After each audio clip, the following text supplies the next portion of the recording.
Hello everybody. This first video of tips and tricks will be start by looking at the American heavy cruisers. I'm taking point in the tier 7 line. We can always talk about tier 8s and legendary or tier 5s and 6s if you guys want it.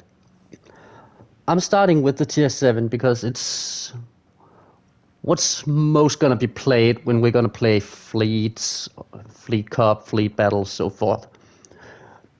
To understand the American heavy cruiser line, you have to know how to build it. Baltimore, I've built it with aiming systems.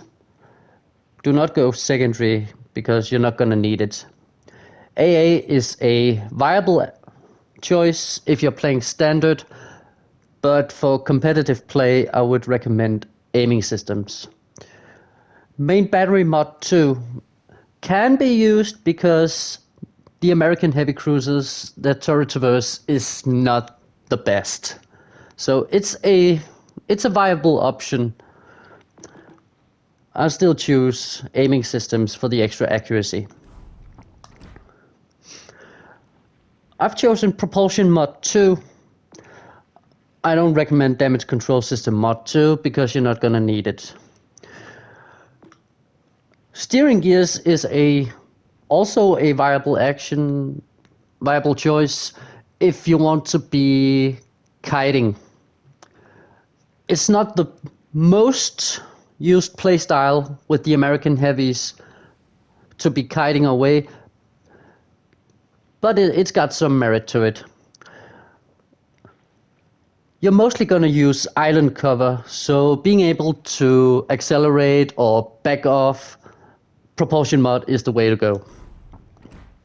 Concealment, always go for concealment.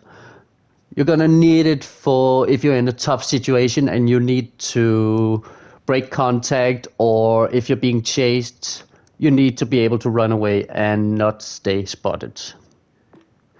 Steering gears can be used, but I wouldn't recommend it. And target acquisition, it was the only viable choice when World of Warships started, but it's not anymore. I've chosen main battery mod 3 on Baltimore for the extra reload. It's gonna hurt my turret traverse, but I'll come to that in a bit. Don't go secondary. AA can be a viable choice, especially if you don't like carriers. Gunfire control is actually a pretty decent upgrade, both for the extra range and the extra dispersion. I am fully upgraded, which gives extra hit points, some reload and damage, and some range. Let's look at the loadout. You've got okay sonar, defensive AA, yeah, you could use that, but for the optimal playstyle, you're gonna sit around islands, so sonar is the way to go. As is the radar. 9 kilometers, pretty good. And you've got the heals. 42,000 on the hit points is average. You've got the American 203s, and you got 9 of them, so that means you have the extra penetration angles. That's the upside of the Americans. It's the penetration angles on their AP shells. I've not built for range because I'm gonna be a little bit up and close and hugging islands, so I don't consider range the optimal build. I've gone with a little bit of reload, as you could see I've chosen main battery mod 3 to get the extra reload. I think the stock reload is 11-12 seconds. I've got my 180 turn time down to 21.2 seconds, mainly because I think turret traverse is the way to go. HE shell damage 3k, not bad, and fire setting chance 14%. Maximum AP shell damage, mine is at 5.8k. You could build it up for over 6k if you want to. I'm not gonna talk about AA defense because I'm mainly gonna focus on competitive. Maneuverability, 32 knots is a little bit on the slow side. Turning circle radius, you could get that a little bit down if you increase or decrease the rudder. And mine is 7 seconds, which you also could decrease if you would go with, let's say, steering gears mod 2 and steering gears mod 3. Concealment.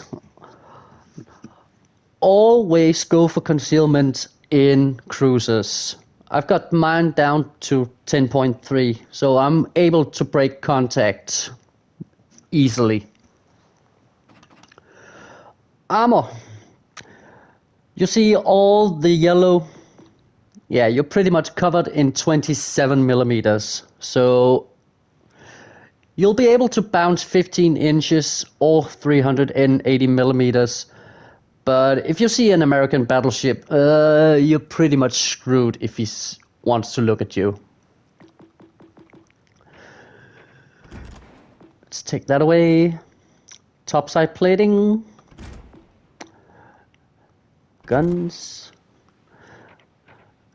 So yeah, even your armor belt is 27 millimeters, so you should be able to bounce Bismarck, Tirpitz, those kind of shells. You've got a raised citadel, only at 152 millimeters, so pretty much exposed if you're broadside. Like I said, any 16 inches or 406 millimeter guns get into cover as fast as possible, because if he wants to shoot you and he hits you, you're pretty much screwed. That is pretty much it. And as you can see, reduced ricochet chances. So you have better penetration angles with your AP. The shells, they've got a lot of hang time, so you have to give a little bit more lead with these shells at greater distances. I will provide some gameplay and I'll see you.